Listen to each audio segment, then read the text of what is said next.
কৃষক কার্ড, যারা কৃষিকাজ করে, তাহলে আমার নামে একটা কৃষি কার্ড হবে, আমার নামে একটা কৃষি কার্ড হবে। আমি নিবার না নি, কৃষি কার্ডের সুবিধা কি? কৃষি কার্ডের সুবিধা হইল আমি বীজ পাবো, ভালো সার পাবো, এবং কৃষি উপকরণের জন্য সহজ শর্তে আমি ঋণ পাবো, যে ঋণে কোনো সুদ হয়তো বা দিতে হবে না। কোনো কোনো ক্ষেত্রে আপনি সুদ ঋণ নিবেন, 1 বছর পর 2 বছর পর আবার ফেরত দিয়ে দিবেন। আপনার ইনকামটা আপনি করে আপনি খাওয়া দাওয়া করবেন, আপনি নিজে স্বাবলম্বী হবেন।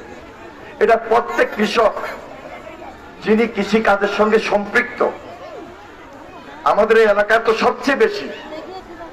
একটু আগে বললাম না যে একটা অর্থনৈতিক জোর করার জন্য আমরা সবাই যদি সে আন্দোলনে নেমে যাই, তাহলে আমরা সবাই এই কৃষিকাজটা পাবো।